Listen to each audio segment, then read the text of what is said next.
Ebikolwa by'Abatume Ssuula 19 olunyiriri olusooka okutuuka ku lusembayo.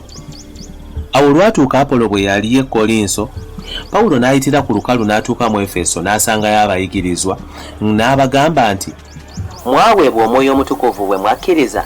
Ne bamugamba nti, nedda, n'okuwulira tetuwuliranga nti waliwo Omwoyo Omutukuvu. N'agamba nti, kale mwabatizibwa kuyingira mu ki? Ne bagamba nti, mu kubatizibwa kwa Yokaana. Pawulo n'ayogera nti, Yokaana yabatiza okubatiza okw'okwenenya ng'agamba abantu bakkirize agenda okujja oluvannyuma lwe, ye Yesu. Bwe baawulira ne babatizibwa okuyingira mu linnya lya Mukama waffe Yesu. Pawulo bwe yabassaako emikono, Omwoyo Omutukuvu n'ajja ku bo ne boogera ennimi n'okutegeeza obunnabbi. Abantu bonna baalinga 12. N'ayingira mu kuŋŋaaniro n'ayogeranga n'obuvumu okumala emyezi 3, ng'awakananga era ng'asendasendanga abantu okukkiriza ebigambo eby'obwakabaka bwa Katonda. Naye abantu bwe baakakanyala ne batawulira, nga bavumanga ekkubo mu maaso g'ekibiina, n'ava gye bali, n'ayawula abayigirizwa ng'awakaniranga buli lunaku mu ssomero lya Tulaano.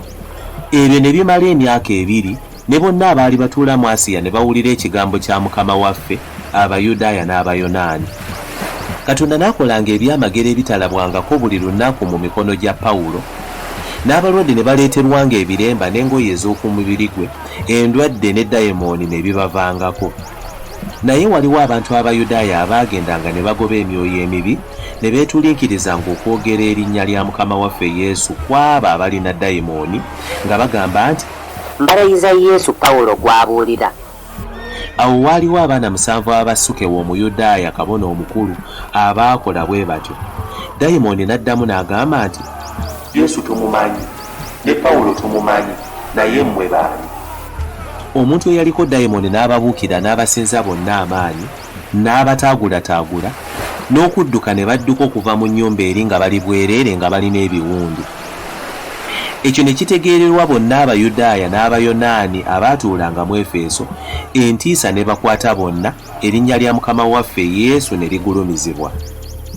Era bangi ku bo abakkiriza ne bajja, ne batuula ne bategeezwa ebikolwa byabwe. Era bangi ku bo abaakolanga eby'obufumu ne bakuŋŋaanya ebitabo byabwe, ne babyokera mu maaso gaabwe bonna, ne babala omuwendo gwabyo ne guwera ebintu bya ffeeza 5,000. Bwe kiti ekigambo kya Mukama waffe ne kyeyongeranga mu maanyi ne kiwangula. Ebyo bwe byaggwa, Pawulo n'alowooza mu mwoyo okuyitira mu Makedoni n'Akaya, n'okugenda e Yerusaalemi, n'agamba nti, bwe ndiva eyo kiŋŋwanira era okugenda e Ruumi. N'atuma Makedoni 2 ku abo abaamuweerezanga, Timoseewo ne Erasuto, ye n'asigala mu Asiya okumala ekiseera. Mu kiseera ekyo ne wabaawo akacwano kanene olw'ekkubo, kubanga omuntu erinnya lye Demeteriyo, omuweesi wa ffeeza eyakolanga obusabo obwa ffeeza obwatomi obwafuniranga abaweesi amagoba amangi, n'akuŋŋaanya abo n'abaakolanga emirimu egyo n'abagamba nti, abasajja mumanyi nti omulimu ogwo obugagga bwaffe mwe buva. Mulaba era muwulira nga si mu Efeso mwokka, naye mu Asiya yonna Pawulo oyo asenzesenze era akyusizza ekibiina kinene, ng'agamba nti abakolebwa n'emikono si bakatonda. Naye si ffe fekka abali mu kabi ak'omulimu gwaffe okunyoomebwanga, naye n'essabo ly'Atemi Katonda omukulu okulowoozebwanga nga si kintu. N'oyo okuggyibwa n'aggyibwa mu kitiibwa kye, asinzibwa Asiya yonna n'ensi zonna. Bwe baawulira ne bajjula obusungu ne boogerera waggulu nga bagamba nti, Atemi wa Efeso omukulu. Ekibiina kyonna ne kijjula okwetabula kuno, ne bafubutuka n'omwoyo gumu ne batuuka mu Teyatero, nga bwe bawulira Gaayo n'Alusitaluko abaatambulanga ne Pawulo. Pawulo bwe yayagala okuyingira mu bantu, abayigirizwa be ne batamukkiriza, era abakulu abamu aba Asiya abaali mikwano gye ne bamutumira nga bamwegayirira aleme kuvaayo mu Teyatero. Abamu ne boogerera waggulu bulala, n'abalala bulala, kubanga ekibiina kyali kyetabudde, so n'abalala bangi ne batategeera nsonga ebakuŋŋaanyizza. Ne bajja Alegezanda mu kibiina, Abayudaaya ne bamusindiikiriza. Alegezanda n'abawenya n'omukono ng'ayagala okwennyonnyolako eri abantu. Naye bwe baamutegeera nga Muyudaaya, bonna ne boogerera waggulu n'eddoboozi limu okumala ng'essaawa 2 nti, Atemi wa Efeso omukulu. omuwandiisi bwe yasirisa ekibiina n'agamba nti abasajja ab'Efeso, muntu ki atategeera ng'ekibuga ky'Efeso kye kikuuma essabo ly'Atemi omukulu n'ekifaananyi ekyava eri Zeewu?